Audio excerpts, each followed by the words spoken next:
Hello, thank you for joining us for a community conversation on workforce pathways, connecting adults with credentials and career opportunities in Massachusetts. I'm Kate Lipper-Garabedian, State Representative for the 32nd Middlesex District, which includes Melrose, Wakefield, and Malden. During my tenure as a state rep, I have been pleased to host the Community Conversation Series to bring together diverse groups of people from a wide variety of backgrounds to focus on policy issues of importance. With respect to today's policy focus, there are a wide array of programs and supports in Massachusetts for adults re-entering the workforce, changing careers, or advancing without a traditional degree.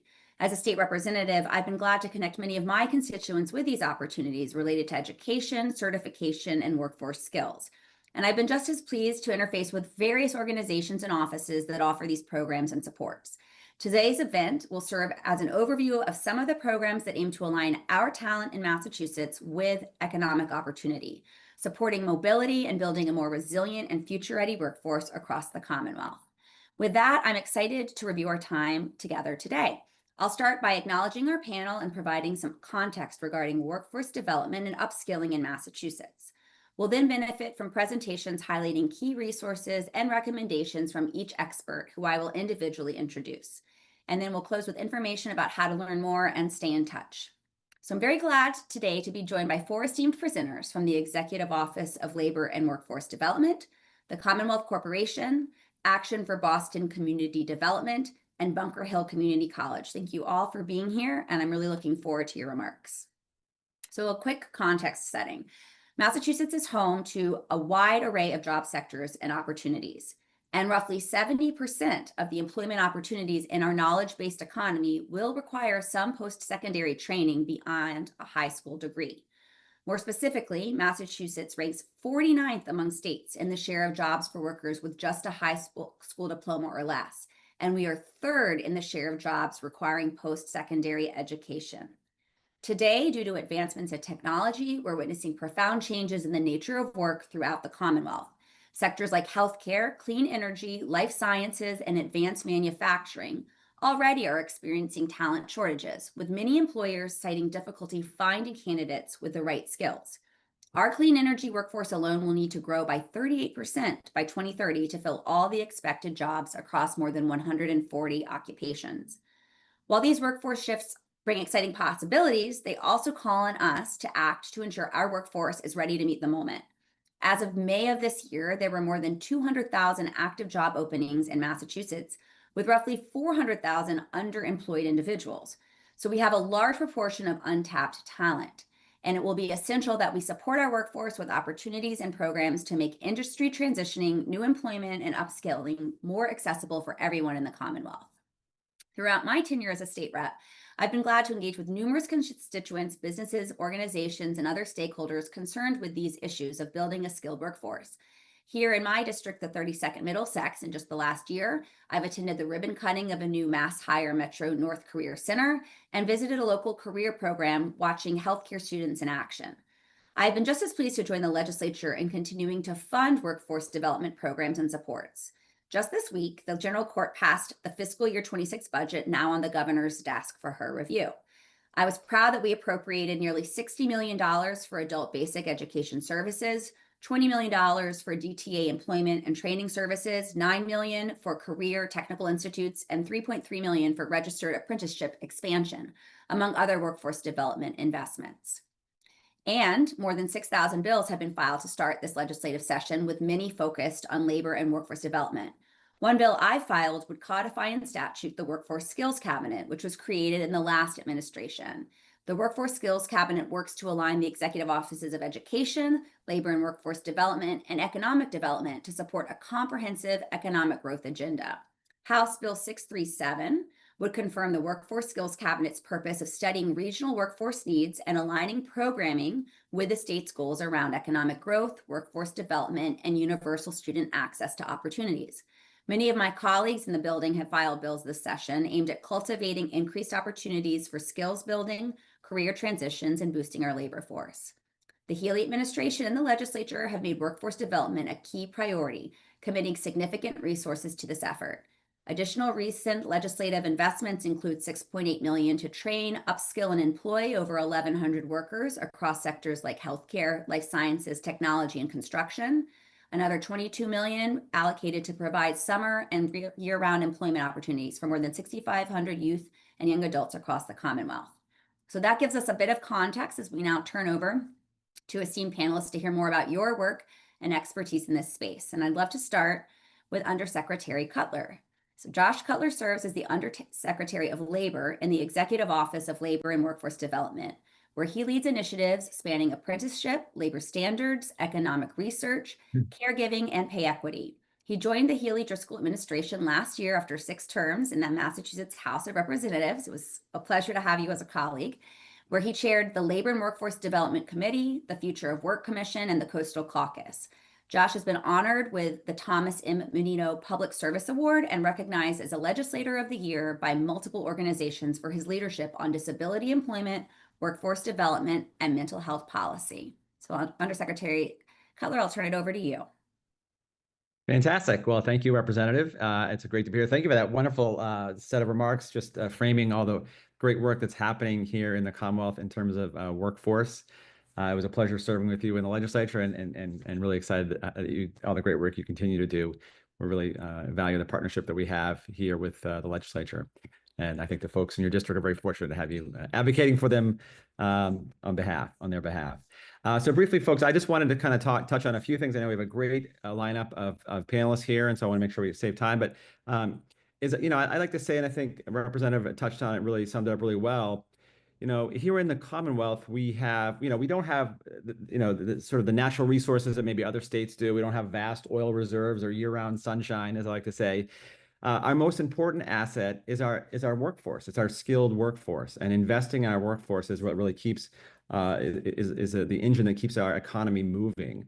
And so the Healey-Driscoll administration has really been invested in our workforce from day one, working with our friends in the legislature, Rep. Lipper-Garabedian and her colleagues, to really make those investments that we know are needed to continue to have that skilled workforce that's going to drive us forward. So I just want to kind of touch on a couple quick things and then talk about one of the topics, apprenticeship, that you recently mentioned, Representative. When we first started, the Healey-Driscoll administration came out with, my boss, Secretary Lauren Jones, came out with our new, our workforce agenda, and it includes a number of pillars, which are up here on the screen. Obviously, number one, talent attraction and retention, and talent development are the first 2 ones, and really the key to what we're trying to do here in the Commonwealth. And you touched upon it in your opening remarks. Tapping into, we know there's a lot of employers that need to find skilled talent, and making sure we're giving everybody an opportunity. We're reskilling and upskilling workers, and we're attracting new talent. So there's a lot of exciting things that have been happening here in the Commonwealth with both of those, and I wanted to touch on them just briefly. But just to round out our workforce agenda, it also, I think an important part of our agenda is leadership by example, which is, what I say that, I mean, we're the Commonwealth, we're the seat of government, but we're also a major employer, and we can make changes and show leadership by example. We did that earlier this year, actually, I'm sorry, last year, with our skills-based hiring executive order, moving towards a skills-based hiring and focusing on people's skills rather than just, resumes and what particular things that might be, checking a box, but really trying to see what skills does someone bring to the table. And so we've made that, that move as a Commonwealth, trying to show leadership by example. Many employers are already doing that. So I think that's a good example of how the Commonwealth can be not just a seat of government, but really, setting an agenda. And then the last bit is just our workforce systems infrastructure. That's the sort of the boring stuff, the blocking and tackling, the database, making sure we have access to great data. I know, Representative, you've been a real champion in terms of trying to advocate for data, for stronger data to make evidence-based decision-making. Really appreciate that. So those are sort of the 4 pillars of our agenda. And if you want to, Haley, great, go to the next slide here. One of the things I wanted to talk about was apprenticeship, because it's something that, it's one of the reasons why I left the legislature and went to work for Governor Healey, Lieutenant Governor Driscoll, was we're making a big push in terms of expanding apprenticeship, and it was something that I thought was fantastic to see.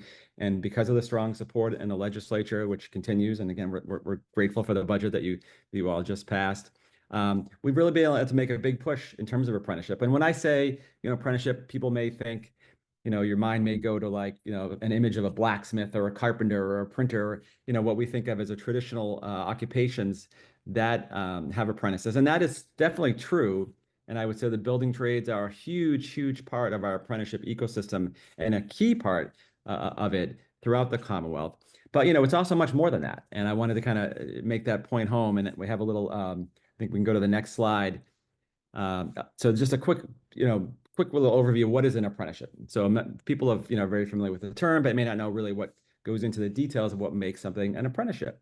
And so first and foremost, an apprenticeship is a learn while you earn model. It's learning on the job. And I think that's the most important thing to understand. People talk about internships, which are also fantastic, but an apprenticeship is always a paid employment opportunity. You're learning while you're earning, but you're also getting that education at the same time. So you're developing your skills and furthering your skills, and you're learning them on the job. And the nice thing about an apprenticeship is at the end of your apprenticeship, you're always getting some sort of industry recognized credential, something that you can take with you and you always have that shows your mastery of that particular subject. So those are some of the sort of the quick key elements of what makes an apprenticeship, a registered apprenticeship. So I thought it'd be fun, I know we have a limited amount of time and folks can do this at home, just do a little pop quiz to kind of highlight some of the things that are going on that are exciting in the world of apprenticeship here in the Commonwealth. So if you'll indulge me, I'm going to go ahead and we'll roll this out, and you can try to answer at home and keep track of your score. So our first question is, what did Julia Child, Leonardo da Vinci, Ozzy Osbourne, and Benjamin Franklin all have in common? Is it A, they were all born in Boston? B, they were all famous social media influencers? They were all fashion icons. I would actually argue that that part is true. Or D, they all started their careers as apprentices. And as you might guess, the correct answer is D. They all started their careers as apprentices. We famously know about Paul Revere and Ben Franklin, but there's a lot of folks. Elvis Presley is another individual who started his career as an apprentice. So a lot of people have gotten their start that way. So if you got that one right, give yourselves a check mark. All right, the next one, I kind of gave away the answer here, but we'll go through it anyway. The famous singer Elvis Presley is also known as the King of Rock and Roll. That sounds familiar.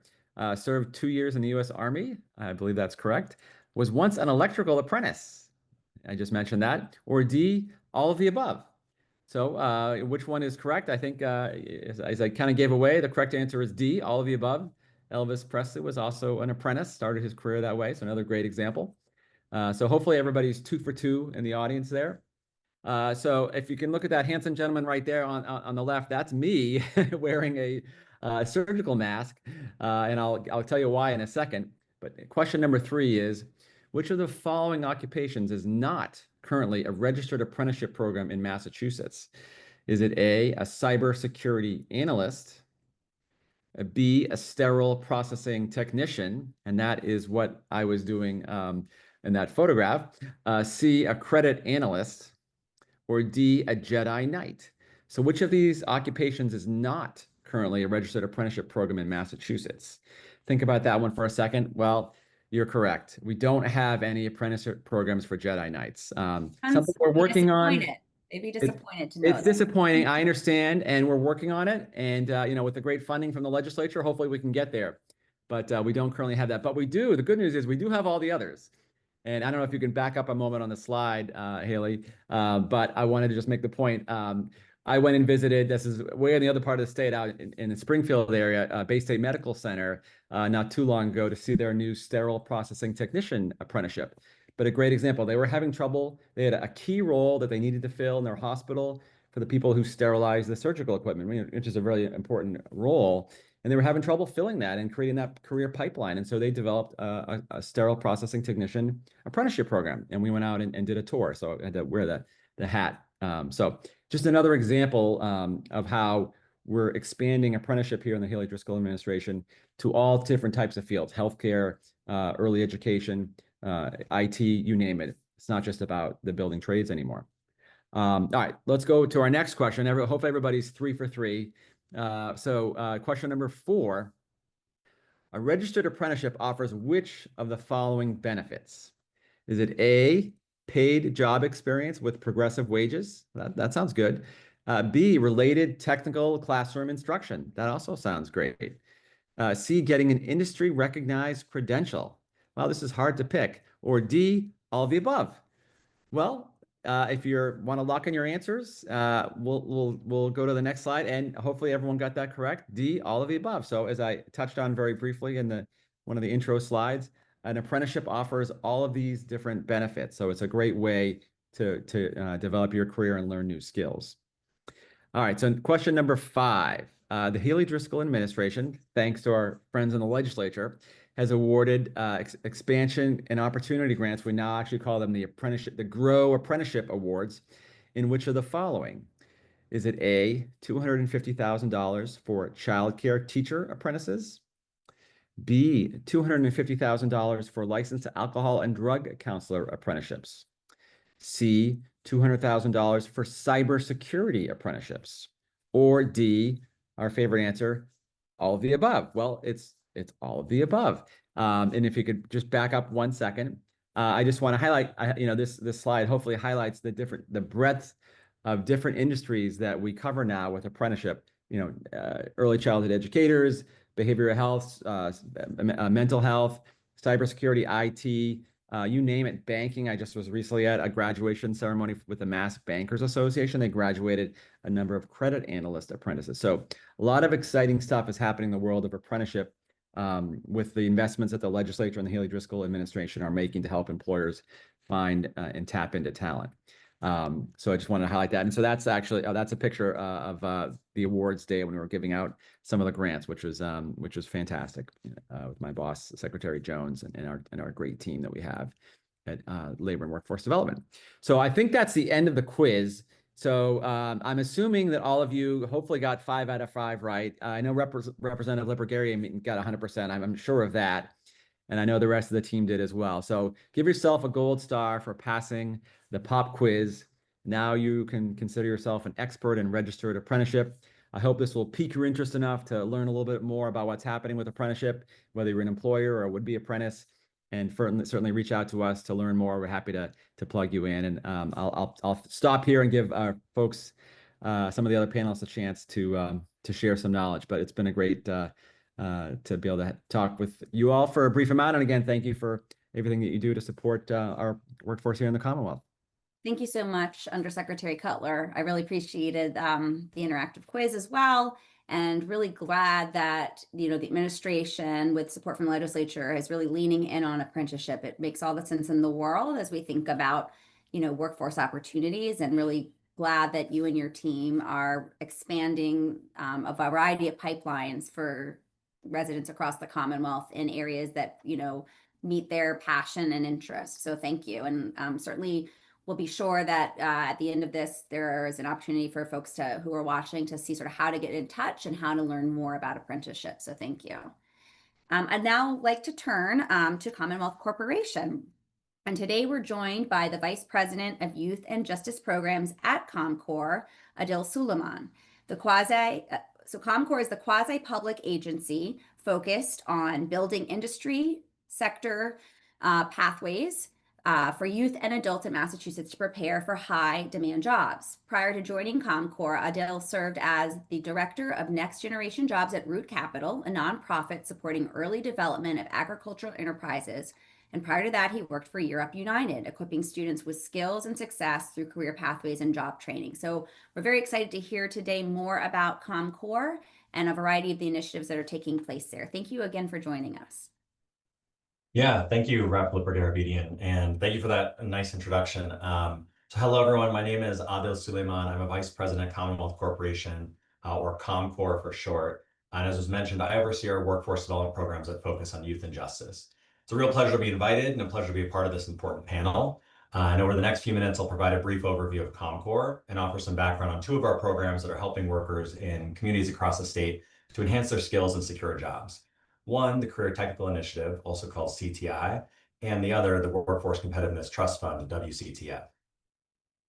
So I'll start by providing a little background on ComCorp.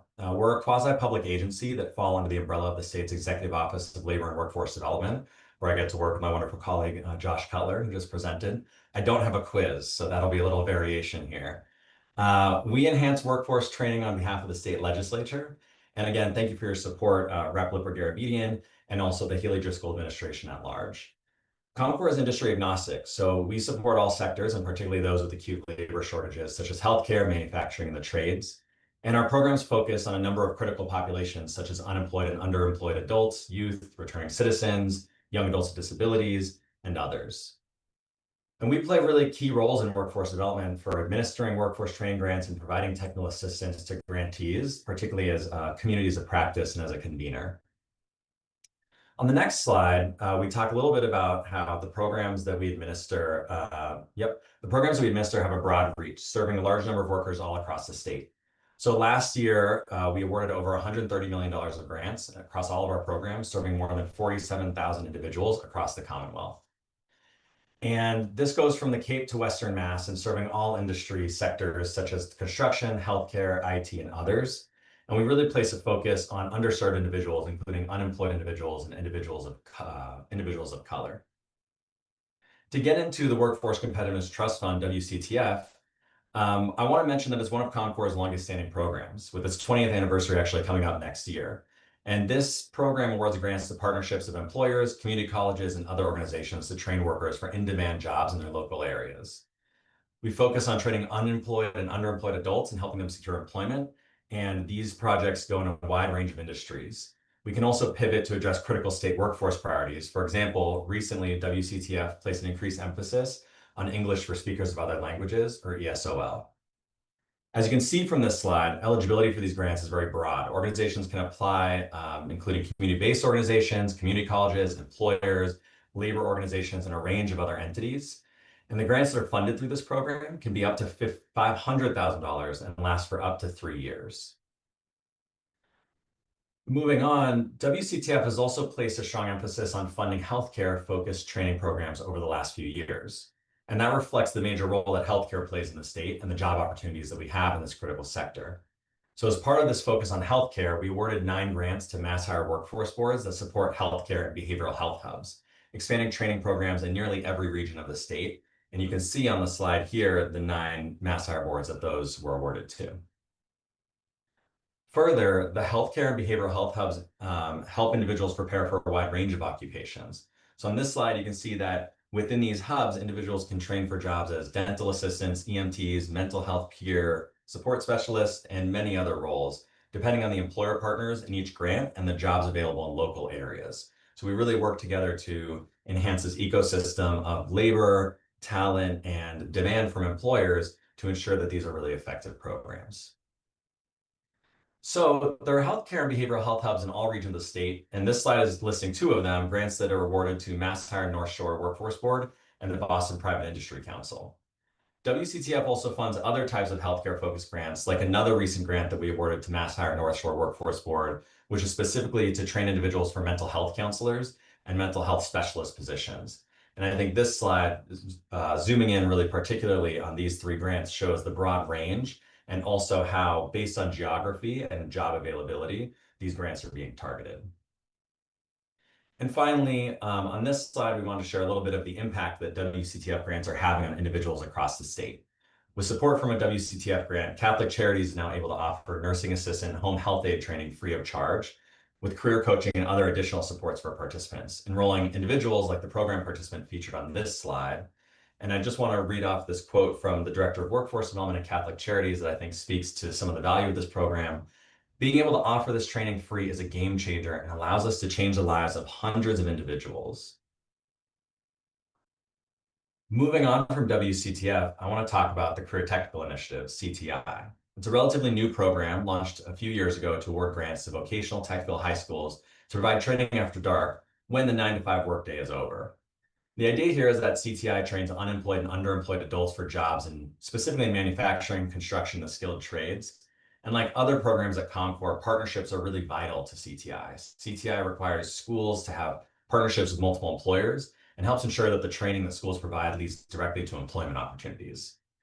And the grants that CTI is awarding to vocational technical schools can be quite large, with some awards reaching nearly $2 million. And in this most recent fiscal year, we served 1.5 thousand un- or underemployed adults through these grants. On this slide, you can see that CTI funds schools that provide programs in a range of construction trades and manufacturing occupations, training individuals for jobs such as carpenters, plumbers, robotics technicians, and a host of other roles. And the training that each school offers is really based on the jobs that are in demand in that local area. Again, similar to WCTF, where in the healthcare hubs, where we're really ensuring that we are aligning this training to where there's demand for jobs to ensure that participants are able to secure gainful employment following their time in the training program.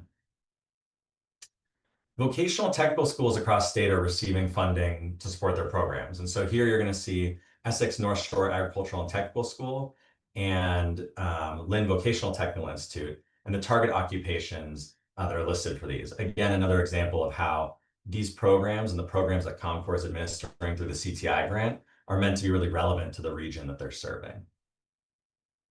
And finally, talking about the impact, this slide provides a wonderful example of a CTI grant in action. Neshoba's CTI electrical program provides both theoretical knowledge and practical skills, and helped Felicia, the program participant featured here, secure full-time employment with Granite City Electric. I'm going to take a moment to read through this success story as well before we move on. Felicia, a former bartender, was searching for stability and better opportunities when she decided to enroll in the CTI electrical program at Neshoba. The program, which combines theoretical knowledge with practical skills, allowed Felicia to build a network and secure a full-time position at Granite City Electric just after completing the program. The CTI electrical program, which began in 2023, has gained significant momentum, drawn increased interest, and even created a wait list for future classes. CTI programs build a skilled workforce that, in turn, strengthen local economies and businesses. And so I've talked about several different types of job training programs. You might be wondering, how do I find out what training programs are available in my area? So every community across the state, across the Commonwealth, is served by an organization called the Mass Hire Career Center. And these are comprehensive organizations that provide both employers and job seekers with a range of information and services related to job training. Mass Hire Career Centers have information on CTI, WCTF, healthcare hubs, and other training programs in their community. And many of CommCore's grants work hand in hand with Mass Hire Career Centers for their delivery in the local communities. So staff there can help you learn about specific programs that are offered in your area, program eligibility requirements, and if programs have openings for new participants, new enrollees. If you'd like to find the Mass Hire Career Center near you, please visit the website on this slide to learn more. For organizations interested in pursuing a grant from CommCore through CTI, WCTF, or one of our other programs, I encourage you to visit our website or follow us on social media using the links on this page, or subscribe to our newsletters. We're on Facebook, we're on LinkedIn, we're in email inboxes. You can find us in your web browser. And when you go on our website, you can also find links to further opportunities to subscribe, like for the newsletter. And these are great tools for learning about different requests for proposals that we release throughout the year. So finally, please don't hesitate to reach out with questions about CommCore and any of our programs. You can send your questions to the email address on this page, info@commcore.org, and one of our program specialists will get back to you. I hope this information is really helpful, and thank you again for the opportunity to participate on this terrific panel, Rep. Lipper-Garabedian. Thank you again. Thank you so much, Aadil. That was really helpful. It was really interesting to me also to hear more about the Career Technical Initiative. That actually, I didn't mention this when I introduced myself, but I was previously the Chief Legal Counsel of the Executive Office of Education when I was sort of supporting the creation of that program and how we could really utilize our Chapter 74 schools and after hours, after work hours as well, to really continue to provide residents across the Commonwealth with exciting opportunities. And I'm thrilled to hear about a couple of the success stories already. And I know there are thousands more like that. So we really appreciate it. And your remarks and also your slide around, the Mass Hire program is a perfect segue into our next panelist. I'm really excited to get to introduce Ron Marlow, ABCD's Vice President of Workforce Development and Alternative Education. Ron is overseeing ABCD's focus on developing and delivering workforce development and supportive services, the programs targeting adults, young adults, and youth, English for speakers of other languages, 2 alternative education high schools that ABCD operates in partnership with the Boston Public Schools, and now the Mass Hire Metro North Career Center, including the new location in Malden. Ron is also an alumnus of the ABCD Head Start program, and we really appreciate your time and being with us here today. No, well, thank you, Representative, and hello to my colleagues in the workforce development field. I chuckled when you mentioned the Workforce Skills Cabinet.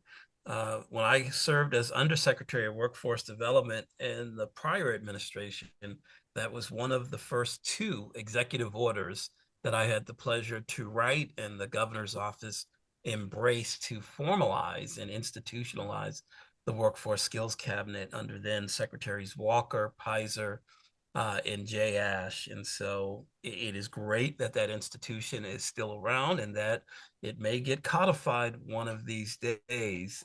Well, As you I'll know, make sure to let you know when the hearing, well, maybe we've already had the hearing, but I'll get you in front of the chair so you can advocate for the bill. I'd be happy to do so. And the Workforce Skills Cabinet, of course, has played a role in the expansion and growth of CTI activity.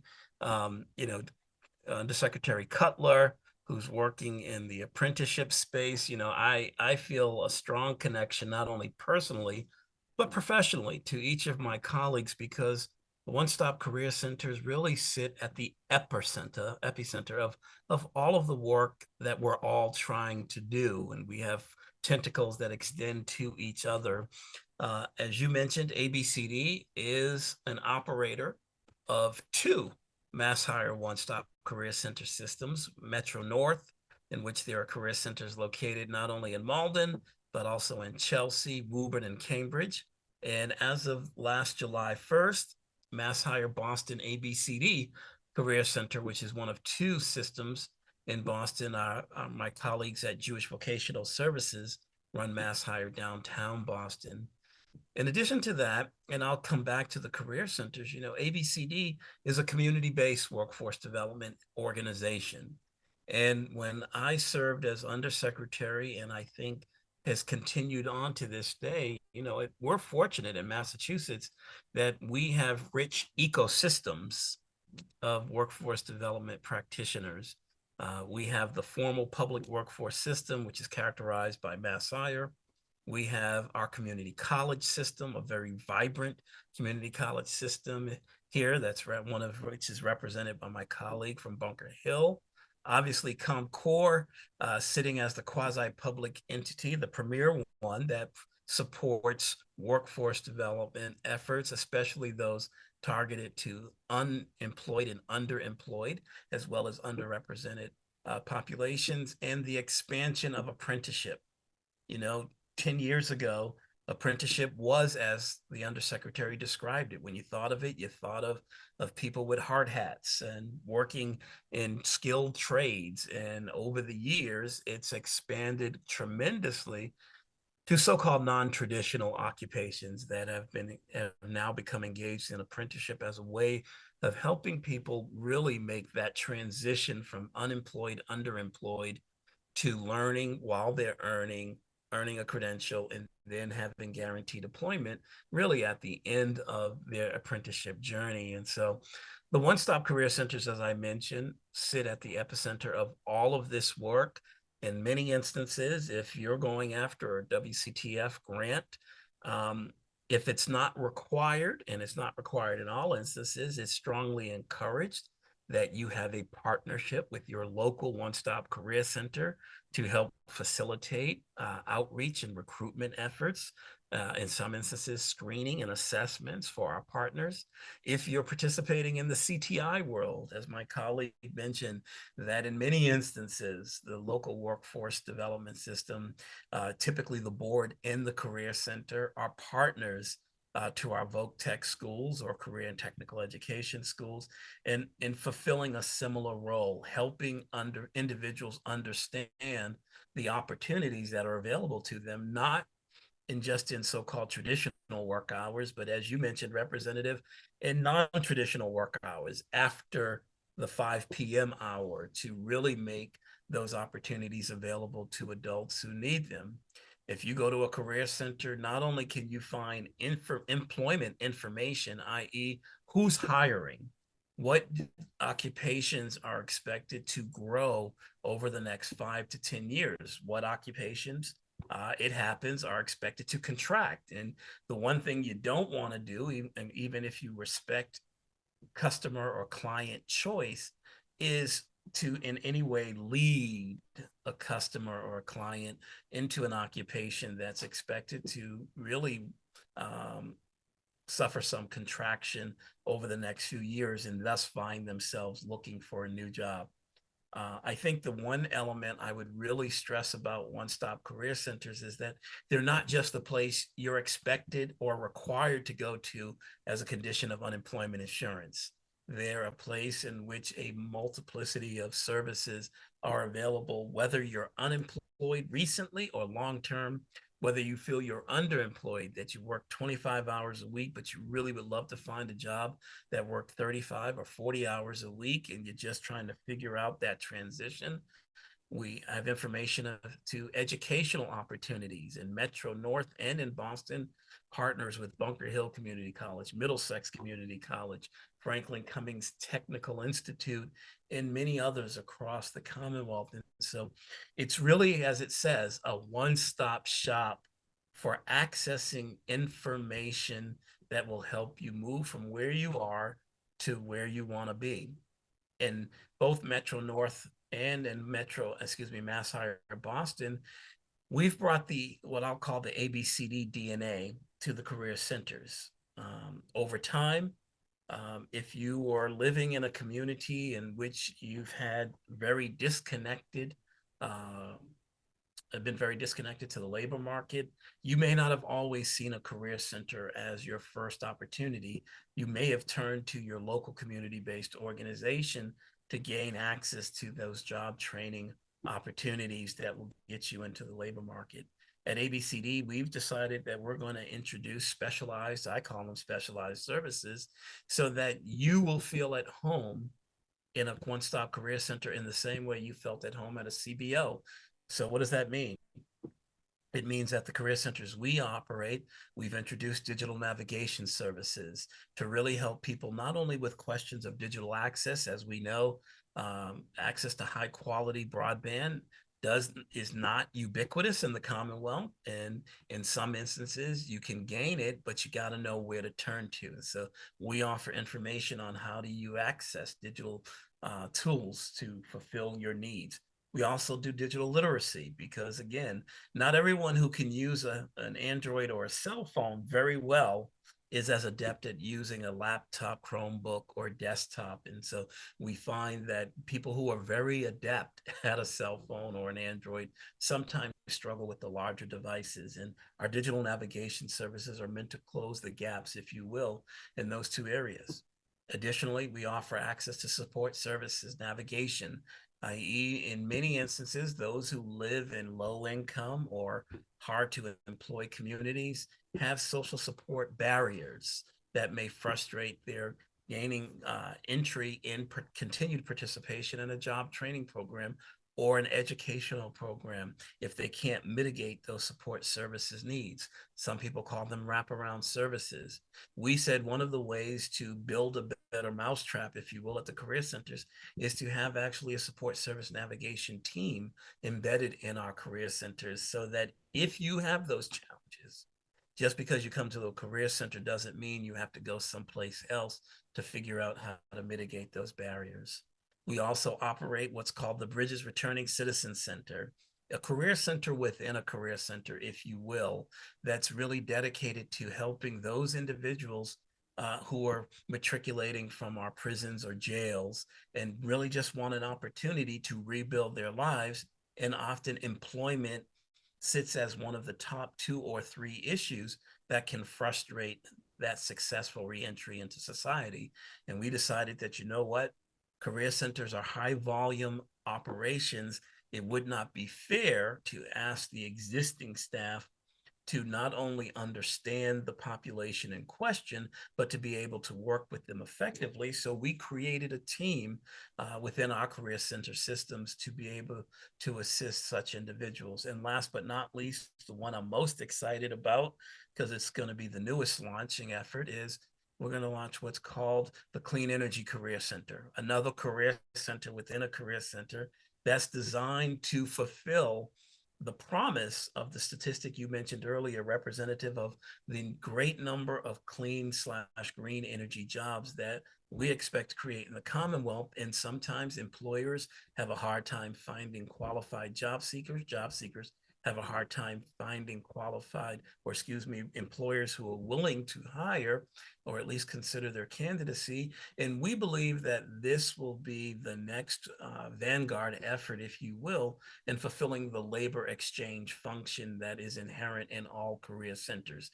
How do we best connect employers and job seekers so that, in fact, we can actually build on the existing economy that we have. And we think that this is a model that will allow us to marry intelligence on both sides effectively. Look forward to hearing more about that as the next fiscal year really gets underway beyond day 2. And I'd be remiss if I didn't thank our colleagues at the Mass Clean Energy Center and some of the work they're doing in the workforce development space to try to ensure that there is a skilled workforce to meet the demand you talked about, Representative. And they gave us a grant that will help us launch this fiscal year. And so if I would leave you with anything, I would just say, remember the name, One Stop Career Centers. They are a one-stop for many individuals to try to figure out the best way they're looking to connect into the labor market. There are 29 of us across the Commonwealth, located in each region as evidenced by the map. The map does need updating, and I will talk to my friends at the Mass Hire Department of Career Services so that takes place. And I look forward to participating not only in this panel, but any other opportunities where I can help you get the word out of how people can really connect to resources to fulfill their dreams. And I would stop there. Well, thank you so much, Ron. That was quite an overview. It gives folks watching today and in the future a real sense of the comprehensive pathways that each of these career centers may offer them in terms of, where they find themselves, what kind of resources they need, what kind of career path they'd like to be on. And it's a real testament to your work and the others in this space that we're continuing to iterate and innovate even within these career centers. So appreciate your remarks very much. No, I appreciate the invitation. Absolutely. So I'm really pleased now to turn to Carla Abate, the Assistant Director of Workforce and Economic Development at Bunker Hill Community College. Throughout her career, Carla has spearheaded and managed complex initiatives. Her experience has involved roles in client services, program management, leading or participating on cross-functional teams to orchestrate implementation and business development. She previously served as a program manager for Massachusetts Association of Community Colleges, where she led the BMass competitive program, which was forging partnerships, enhancing community interests, and driving program growth, resulting in the successful execution of the association's initiatives. I also want to flag that for the second consecutive year just this week, as we passed our legislative fiscal year budget, we again fully funded the Mass Educate program, which is the Commonwealth's universal free community college program. It became law in last year's budget. It ensures that we are offering free tuition and fees for residents. In addition to that $120 million, the legislature also has proposed to include $30 million for higher education wraparound supports, including $16 million to support services for students attending the community colleges through Mass Educate. So Carla, thank you so much for joining us today. I appreciate you being here to share your remarks. Thank you so much, Representative. And we appreciate that lead in and all of the support and work that you and your colleagues have done to assist us, to assist our community within the state. What an incredible panel. I was just thinking, this panel really does talk about it really shows the echo, the atmosphere and the, ecosystem within our community. And that's something that the community college focuses on. And the next slide, I will talk further about that as some examples, kind of for those who, to give a little bit of history about Bunker Hill or just in community colleges in general. For us, this is exciting because we speak, this panel is talking about upskilling workforce. In community colleges, something that I think that it's important for people to know is that is baked into our DNA. Something that's unique about us in higher education is, we have economic and workforce development baked into our mission. We serve as a bridge between government, industry, communities to make Massachusetts residents have pathways to ensure good jobs and ensure that we are providing an economy, a mass economy that has skilled, motivated, inclusive workforce. We provide something that people may not be familiar with is, we provide, and it is proven, and I'll talk about that further, an immediate economic uplift. So in a 2021 Mass Inc. study, it was found that those graduating with a 2-year associate's degree from Massachusetts community colleges had earnings that were 31% higher than their peers who only completed high school. According to the study, while those obtaining a community college certificate, a credential in a specific field without a full 2-year degree, saw earnings that were 26% higher than high school graduates. So study after study confirms that community colleges are worthy of investment of student time and taxpayer support. So again, we greatly appreciate all of the work with the budget, and that your continued work and acknowledging and recognizing that, and us working collaboratively in that, and to achieve our goals. Community colleges are big. We're home to just under half of the undergraduates in public higher ed in Massachusetts. More than 120,000 students across 15 institutions statewide. I don't think people realize that, so it's important to bring that up.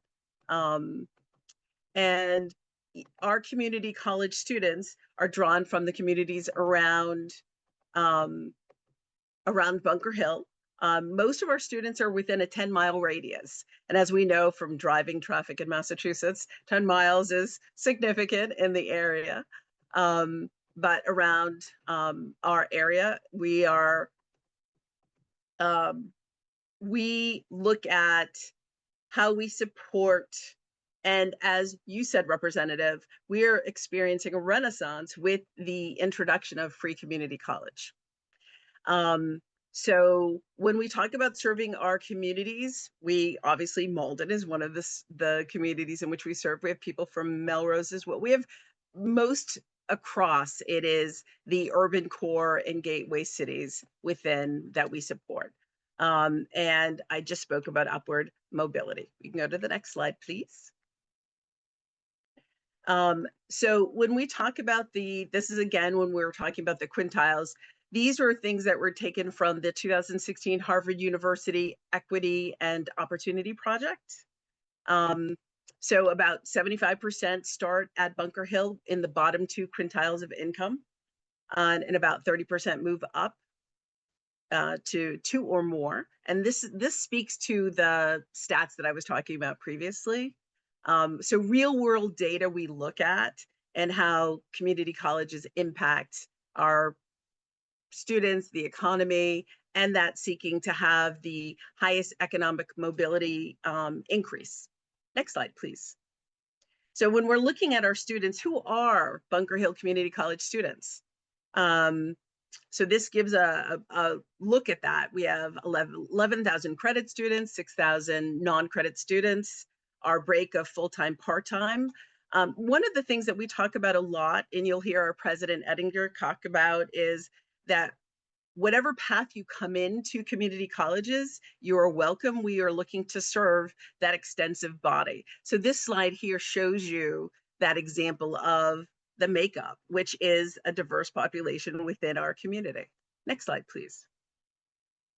Part of being affiliated with a community college is we have dual enrollment, which we have in high school. So people come in, they can come and be part of the college, or dual enroll. These are our partner organizations, which a lot of people aren't familiar with that. The fact that coming in, you can dual enroll in Bunker Hill and also be part of a 4-year. So our path is, we have credit programs. You can go to the next slide, please. We have our credit programs and we have workforce programs. And so just to be clear, in terms of, some people come in and they already have credits and they're looking for degree seeking programs. Some come in and they're looking at workforce certificate based programs, or to upskill. We work very closely with not just high schools and community based organizations, but also employer partners who upskill their existing workforce to increase their capability for opportunity within their organizations as well. Next slide, please. So some of the examples of some of our offerings, you've heard things in some of our other, that's why this is such a great panel to be part of. Things that we have available, short-term, medium-term programs within our workforce department. And I will also say this, when you're coming into Bunker Hill, yes, we have these different departments. There is workforce, there might be degree-seeking people. There's a lot of crossover between the two. I work for Bunker Hill Community College in workforce. However, I service anyone who comes in within our department. I'm on the Charlestown campus. We see a plethora of people who come in. Some people who are coming in with, they might be transferring from a 4-year. They might be coming in with new information. They might need to upskill. We have all of those things available. When we talk about our Language Institute, that's okay. You can go to the next one because I'll talk about that as well, because ESOL was something that had been brought up. We have a vast Language Institute program. There are a lot of studies related to people coming in who may have a technical skill, but they don't have the language to proceed and progress within the organization, maybe from an existing employer. So we have relationships with different employers, different cities, different towns, to work with their constituents in that. So we are doing something we work with Somerville as examples, and Medford recently. We had different programs and discussions about that for them. So thank you for the lead-in on Free Community College. We have definitely seen the expansion in terms of our student base per year. The thing that's important, I think, for everyone to understand, as much as we've talked about Mass Reconnect, Mass Educate, Free Community College, there's still where people are reticent to participate or understand and think, oh, this can't possibly be for me. And understand our median age in the college is 26. So we have people coming from high school. We have people who are continuing their education. We have people who put their family through, their children through college and put themselves on hold as they waited for that. So something that's important to understand is these programs with Free Community College, in their case would be Mass Reconnect because over 25, both of them allow people to broaden the experience for their families, which then impacts the community. So what I would say to your constituents is to understand that these things are available and don't hesitate to ask questions related to it, because there is no wrong question, just as we say there is no wrong door. Next slide, please. So in terms of Free Community College, again, speaking to that, this is just a slide that talks about the requirements. And again, just wanted to reiterate to constituents that to understand that these are different things that are available to them. You may not be aware. We have many people who will say, oh, I didn't know that applied to me. And the wonderful opportunity that you have in these types of presentations is to know that, yes, in fact, it probably does apply to you. Next slide, please. And next slide. I want to talk about just the first year in terms of Free Community College and things that we saw as the increase in Free Community College and what we saw for year one in this slide. And you can see the increase. And the next slide, please. So the first one was Mass Reconnect, because that was the first program that rolled out. And then look to the next one with Mass Educate. We're definitely seeing the increase of people, and we know that there's more people who are out there, but just for the people who have been made aware of this opportunity, it continues to grow. And we are very excited of things that we can provide to our community. Next slide, please. We cannot stress just how important it is to know that community colleges are, community is in the name of our institution, because that is what it is. We work with community-based organizations. We work with high schools. We work with our citizens. We are an open campus for people to utilize. There's open access to our campus. It's important for us to know we look at people holistically. We have incredible services that are available to students, to people, whether they are a degree-seeking student or they are taking, they are upskilling, or they are taking a certificate-based class. It isn't just the technical piece. It is also the, how are you doing? What are the supports that are available to them? Things that don't allow people to persist aren't just, how am I doing in class? Often what we see with our students, we have part-time students, we have just people who've gone through different things in their life. It's important for us to be able to support them appropriately. And I believe that is one of the things, Representative, that you were talking about, and the awareness of that, of supporting our students. And so I want to just stress that we have, if I talk about we have a really, really innovative food pantry. Those who've seen, we always, I admit, I do show that off when people come and visit, and anyone who comes to Bunker Hill, where you have a point system monthly, and they can have their needs met in terms of different things that are available, whether it's food, like our diaper program. Those are things that you have in a program that it's important. It's part of the infrastructure of supporting our students be able to thrive. And it's something that we talk about a lot because it's needed. It isn't just simply accepting someone, they're taking classes. There's a whole component of them that we need to make sure that we address. So also, we have an open program, but some of our programs do have a competitive admission process, for example, nursing. And it's important for students to understand, and participants or future people to understand, that we're not income-based. This is available to everyone. And our workforce programs, they're throughout the year. So right now, from a college perspective, people might think, okay, kids are out of school, things are quieter. Not for us. We are year-round for things. And we're also looking, because we're getting ready, we have another summer session, and then we have our fall session. If people have questions, they can come at any time and get those needs met, and plan for the future or plan for now. Our workforce programs are ongoing. So we have a campus in Charlestown, we have a campus in Chelsea, and we also have satellite campuses as well. Next slide. So, oh, that's my last one, I'm sorry.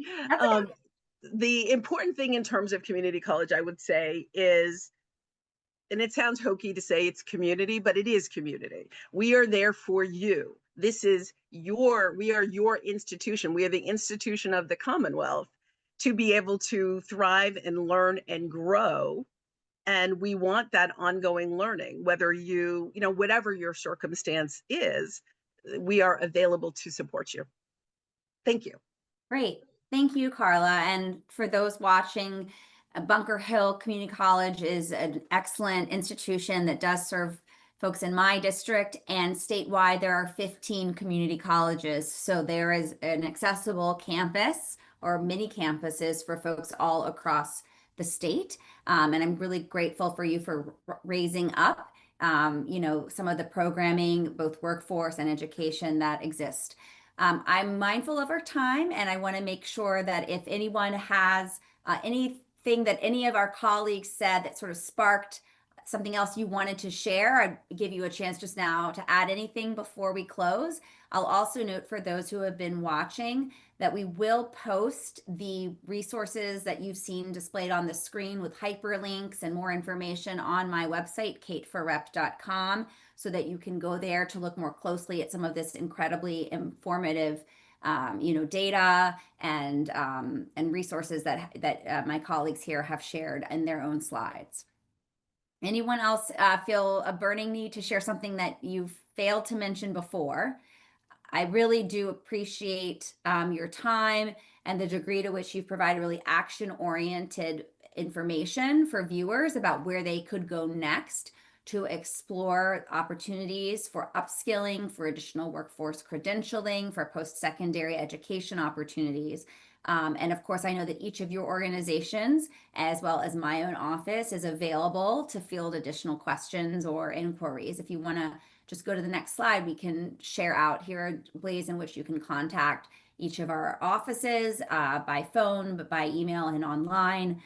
We'd love to hear from anyone who has questions to help connect you to your next adventure. So again, thank you all of you for being here with us today. Thank everyone for watching today, this Conversations with Kate. We'll post this on the YouTube channel, and hopefully you'll also be watching this at a number of local access television stations across the Commonwealth. Thank you again for being here.